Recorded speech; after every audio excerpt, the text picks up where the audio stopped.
Good morning students. Last term पे हम लोगों ने सोल्यूशन चैप्टर में solutions that is solutions of solid and liquid के बारे में पढ़ा था।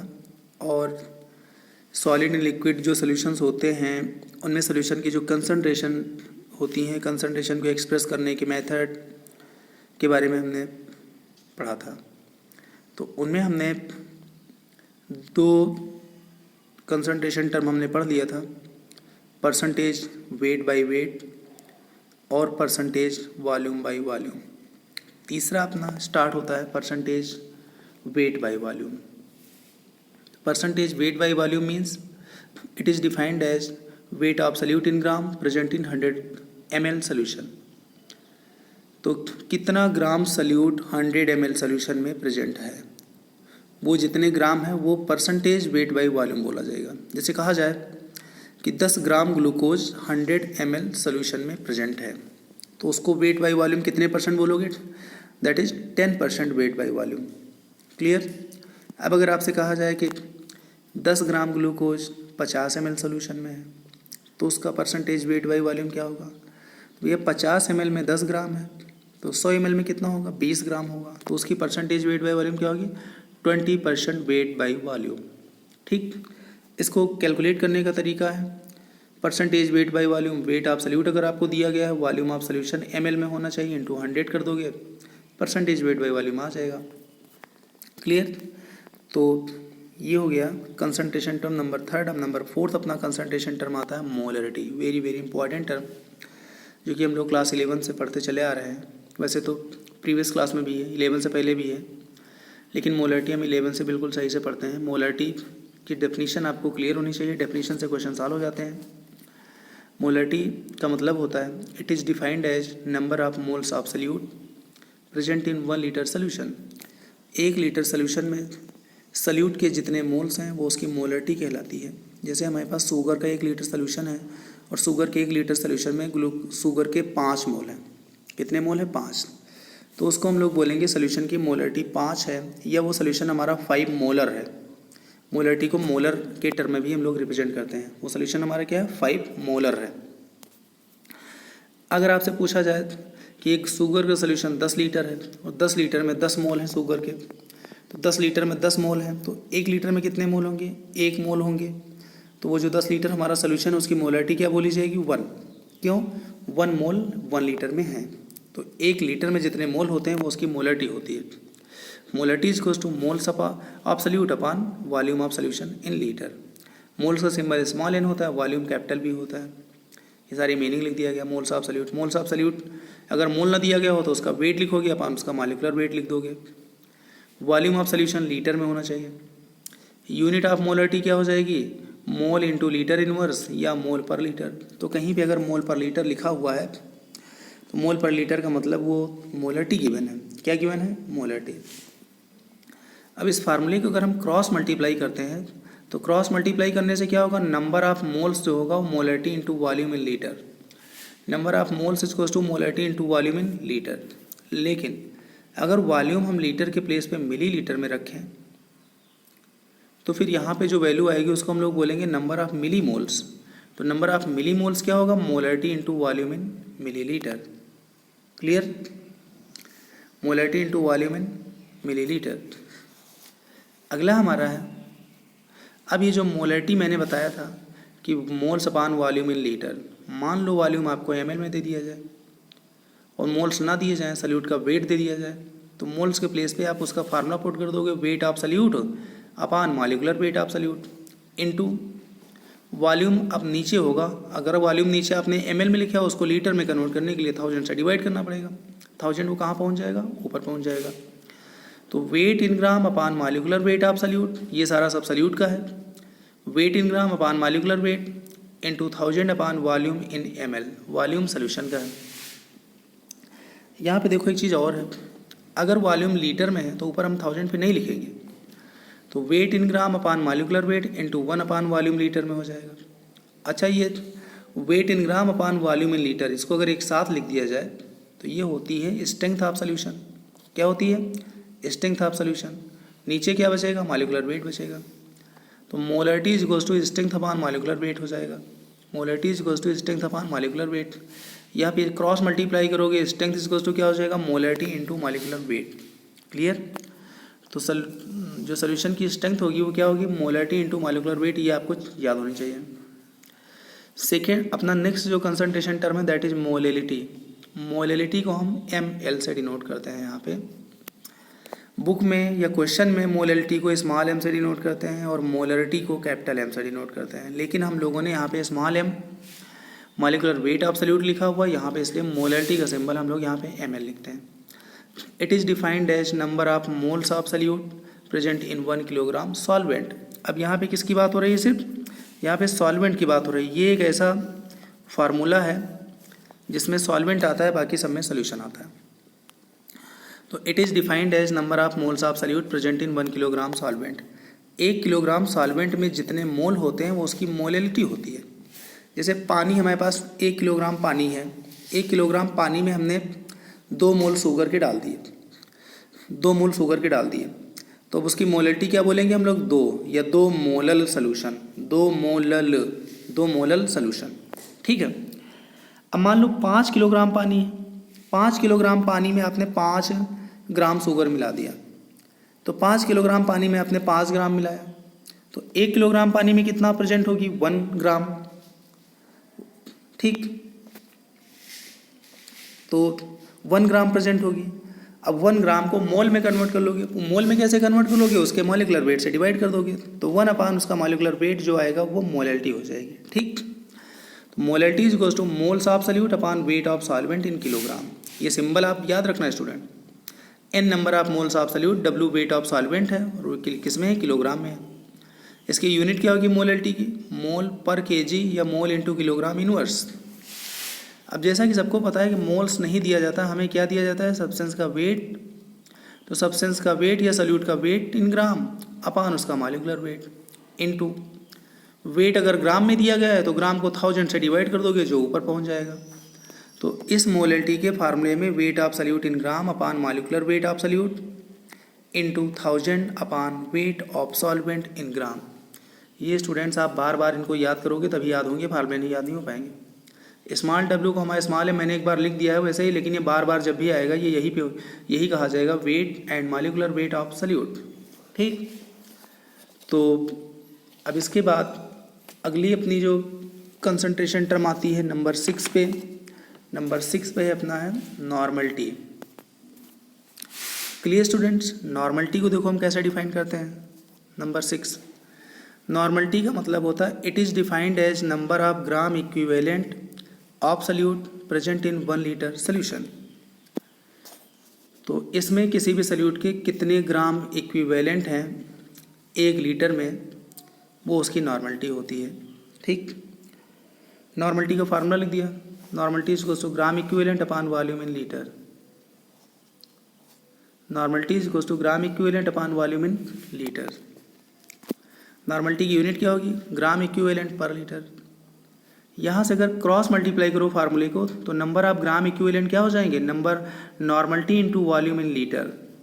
लेकिन अगर वॉल्यूम लीटर में ना हो, वॉल्यूम मिली लीटर में हो, तो इसके प्रोडक्ट को हम क्या बोलते हैं, मिली इक्विवेलेंट। मिली इक्विवेलेंट को स्मॉल m e से डिनोट करते हैं। मिली इक्विवेलेंट को किससे डिनोट करते हैं, m और e से। ठीक, अब इसके बाद यहाँ से नंबर ऑफ ग्राम इक्विवेलेंट का एक दूसरा फार्मूला और होता है। नंबर ऑफ ग्राम इक्विवेलेंट जो होते हैं wait in gram upon equivalent wait. जो सॉल्यूट हमारा होगा सॉल्यूट का weight in gram upon solute का इक्विवेलेंट वेट, ये है नंबर ऑफ ग्राम इक्विवेलेंट। अगर सॉल्यूट हमारा सॉलिड है तो ग्राम इक्विवेलेंट हम वेट अपान इक्विवेलेंट से फाइंड करेंगे। अगर हम सॉल्यूशन में अगर हैं तो सॉल्यूशन में नंबर ऑफ ग्राम इक्विवेलेंट कैसे फाइंड करेंगे, normality into volume in litre से।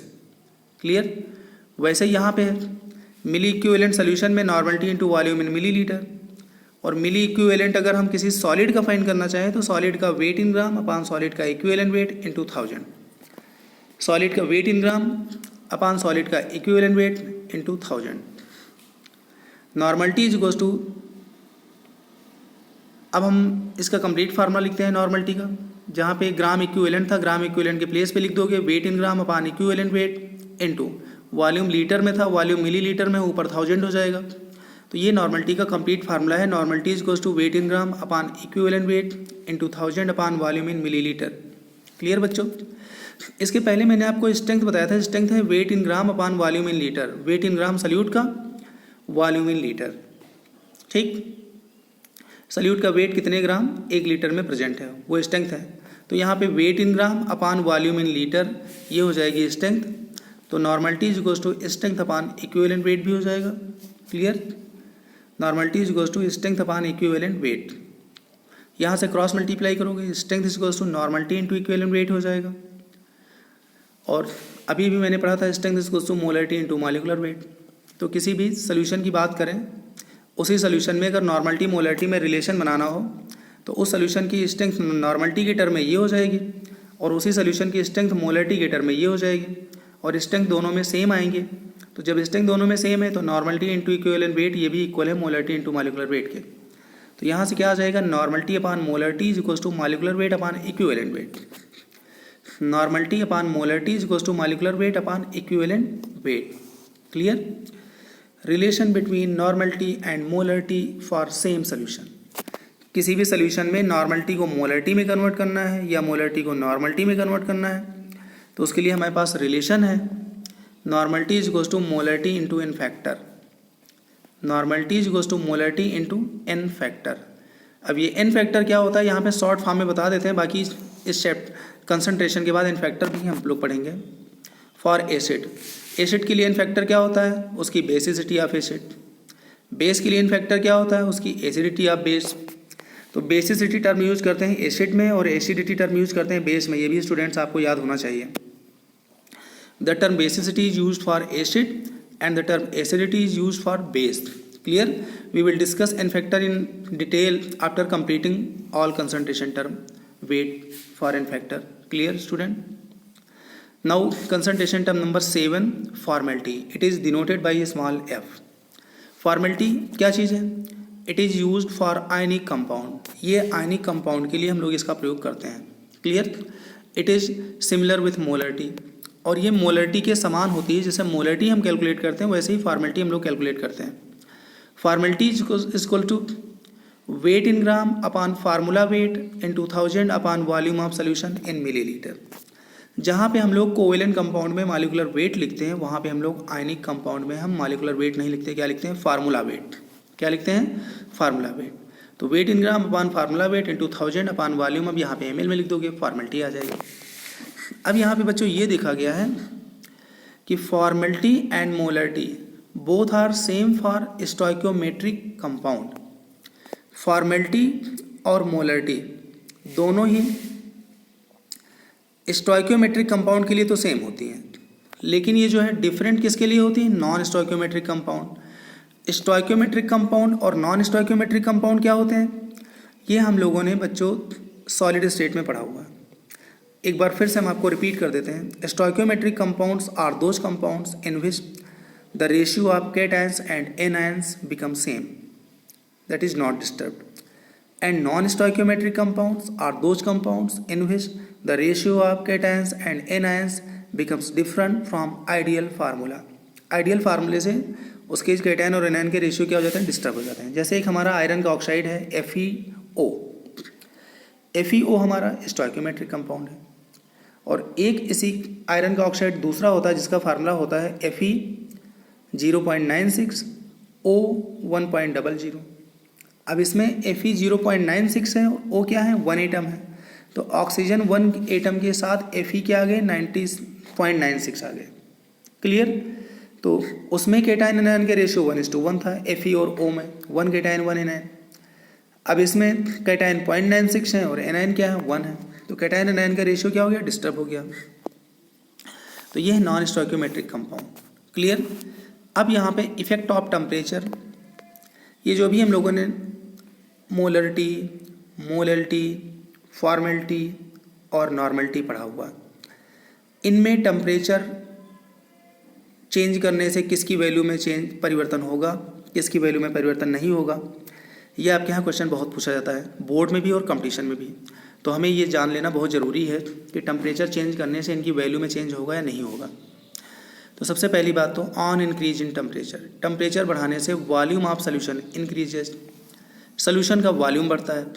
ठीक, मोलरिटी क्या है? Number of moles per unit volume, molarity है number of moles per unit volume. Formality भी क्या है? Number of moles per unit volume. तो वॉल्यूम बढ़ने से मोल की वैल्यू क्या होती है? कम होती है, और मोल की वैल्यू जब कम होती है तो मोलरिटी और फॉर्मेलिटी दोनों ही कम होगी।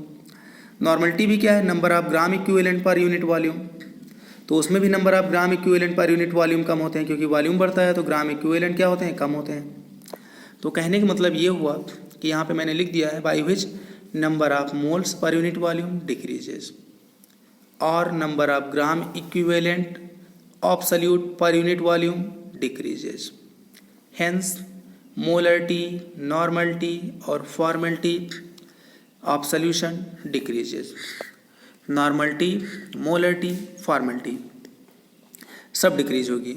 या जिनमें फार्मूले में अपान वॉल्यूम है, तो अपान वॉल्यूम बढ़ेगा तो होल वैल्यू क्या होगी? कम होगी। तो नॉर्मलिटी में भी अपान वॉल्यूम है, मोलरिटी में भी अपान वॉल्यूम है और फॉर्मेलिटी में भी अपान वॉल्यूम है। तो इसमें वॉल्यूम बढ़ने से वैल्यू डिक्रीज होगी। ठीक, और वॉल्यूम कब बढ़ेगा? जब टेम्परेचर बढ़ेगा। तो टेम्परेचर बढ़ने से वॉल्यूम बढ़ता है और इन वैल्यू में क्या होती है? कमी होती है। इसका जस्ट रिवर्स है, टेम्परेचर कम करने से वॉल्यूम कम होगा, वॉल्यूम कम होने से होल वैल्यू क्या होगी? बढ़ेगी। अब हम मोलैलिटी पे आते हैं। मोलैलिटी में एक्चुअली फार्मूला क्या है? Number of moles upon weight of solvent in kilogram, number of moles upon weight of solvent in kilogram. तो टेम्परेचर चेंज करने से सॉल्वेंट का वो जो वेट है, वेट परिवर्तित नहीं होता, वेट चेंज नहीं होता। तो जब वेट चेंज नहीं होगा तो मोलैलिटी भी चेंज नहीं होगी। ठीक, तो यहाँ पे लिखा हुआ है but molality does not change on change in temperature since wait of solvent does not change with change in temperature. Wait of solvent does not change with change in temperature. Wait of solvent temperature change होने से नहीं change होगा तो molality भी change नहीं होगी।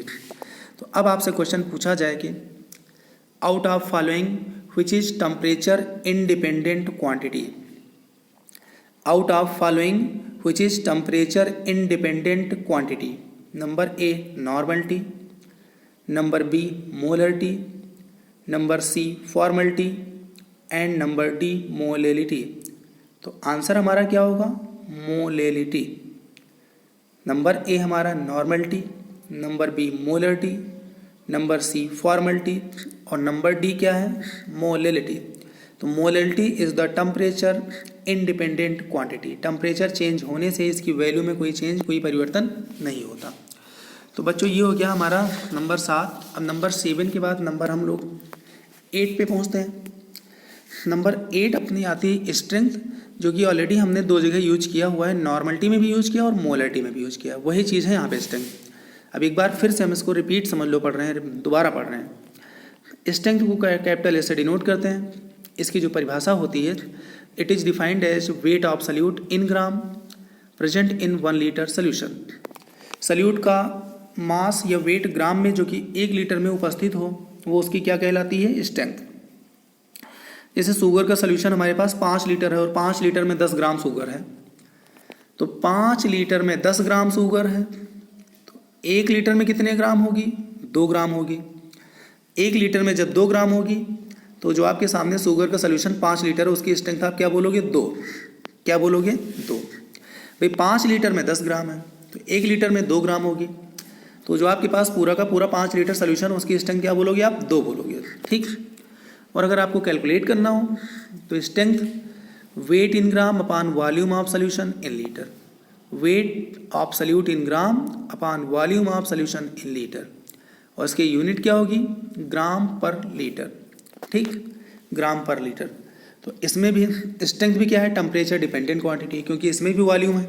Temperature बढ़ाने से वॉल्यूम बढ़ेगा और वॉल्यूम बढ़ने से वेट इन ग्राम पर यूनिट वॉल्यूम क्या होगा? कम होगा।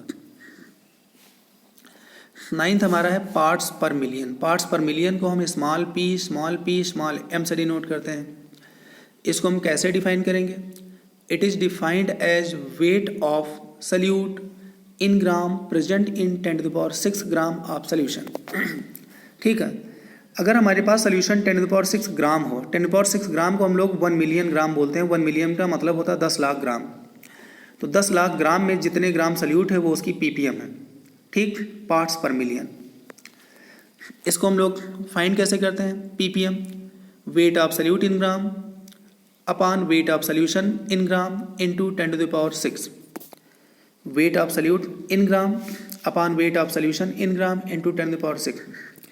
बच्चों ये जो कंसंट्रेशन टर्म पीपीएम है, पार्ट्स पर मिलियन है, इसका हम यूज वहाँ पे करते हैं जहाँ पे सल्यूट की अमाउंट सॉल्यूशन में बहुत ही कम हो। तो मेनली जैसे हमारे पास रिवर वाटर है, अब रिवर वाटर में जो पॉल्यूटेंट्स होते हैं, पॉल्यूटेंट्स की अमाउंट बहुत कम होती है। जैसे मरकरी की अमाउंट हमें पता करना है, या लेड की अमाउंट पर पता करना है, या कोई और सब्सटेंस डिस्चार्ज किया गया इंडस्ट्री से उसकी अमाउंट पता करना है, तो हम लोग पीपीएम स्ट्रेंथ ही निकालते हैं। तो जैसे मान लिया कि आपसे कहा जाए कि एक सी वाटर है, उसकी जो पीपीएम स्ट्रेंथ है वो एक्स पीपीएम स्ट्रेंथ है, स्मॉल एक्स पीपीएम स्ट्रेंथ है। इसका मतलब क्या हुआ? एक्स ग्राम उसमें वो सल्यूट होगा 10⁶ ग्राम उस वाटर में। और वाटर वो सॉल्वेंट नहीं कहा जाएगा, सॉल्यूशन कहा जाएगा, क्योंकि उसमें इम्प्योरिटी भी है और वाटर भी है। तो अगर आपसे कहा जाए कि सी वाटर हमारे पास 10⁶ ग्राम है, तो 10⁶ ग्राम सी वाटर में अगर x ग्राम मरकरी है, तो उसकी पीपीएम स्ट्रेंथ मरकरी की क्या होगी? x ppm. क्या होगी? x ppm. तो ये हो गया बच्चों हमारा पार्ट्स पर मिलियन। नंबर 10 पे आता है अपना मोल फ्रैक्शन। मोल फ्रैक्शन को हम काई से डिनोट करते हैं। काई देखने में ABCD का x जैसा दिखता है, लेकिन इसको बोलते हैं हम लोग काई है। इसकी डेफिनेशन क्या होती है? मोल फ्रैक्शन एक्चुअली बच्चों होता क्या है कि जब कोई भी एक से ज़्यादा कंपोनेंट अगर मिक्स हो, सॉल्यूशन में एक से ज़्यादा कंपोनेंट होते ही हैं, तो अगर एक से ज़्यादा कंपोनेंट हो तो उसमें हर कंपोनेंट का अपना मोल फ्रैक्शन हमें फाइंड करना होता है। और हर कंपोनेंट का अपना मोल फ्रैक्शन क्या होता है? उस कंपोनेंट के मोल अपॉन टोटल मोल। उस कंपोनेंट के मोल जिसका हमें मोल फ्रैक्शन फाइंड करना है, उस कंपोनेंट के मोल अपॉन टोटल मोल, इस रेशियो को हम लोग बोलते हैं मोल फ्रैक्शन। क्लियर? ये इसको डिफाइन करना चाहें तो it is defined as the ratio of number of moles of a particular component to the total number of moles present in solution. I repeat, it is defined as the ratio of number of moles of a particular component to the total number of moles present in solution. Total number of mole, मान लो यहाँ पे हमारे पास let a solution is made by 3 components. कोई solution है 3 component से बना हुआ है, ABC। ए है, बी है, सी है। ए का वेट WA है और उसका मॉलिक्यूलर वेट MA है। बी का वेट जो वहाँ पे WB ग्राम है, बी का मॉलिक्यूलर वेट MB है। सी का जो वेट है WC ग्राम है और सी का मॉलिक्यूलर वेट M का मतलब मॉलिक्यूलर वेट, C मीन्स सी का मॉलिक्यूलर वेट। ठीक है, तो अब सबसे पहले हम सबके नंबर ऑफ मोल्स फाइंड करेंगे। अगर वेट ना दे दिया जाए, नंबर ऑफ मोल सबके डायरेक्टली दे दिए जाए, तो नंबर ऑफ मोल डायरेक्टली दे दिए जाए तो बहुत ही आसान आपकी प्रॉब्लम हो जाएगी। लेकिन वेट दिया जाए तो सबसे पहले आप नंबर ऑफ मोल्स फाइंड करोगे। तो ए के number of moles that is Na। N किसका सिंबल होता है? मोल्स का। तो Na means number of moles, ये वैल्यू होगी ए का वेट अपॉन ए का मॉलिक्यूलर वेट। बी के नंबर ऑफ मोल्स क्या लिखोगे? बी का वेट अपॉन बी का मॉलिक्यूलर वेट। ठीक है, सी के नंबर ऑफ मोल्स क्या लिखोगे? सी का वेट अपॉन सी का मॉलिक्यूलर वेट।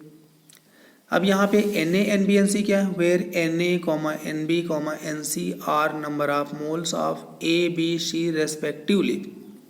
ठीक है, Na number of moles of A, Nb number of moles of B, Nc number of moles of C।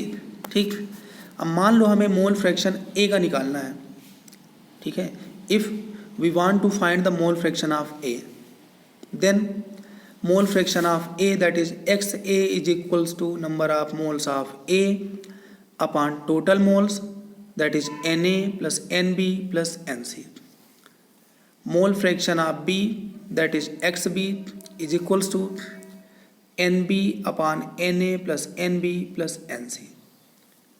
Mole fraction of C that is XC is equals to NC upon Na plus NB plus NC।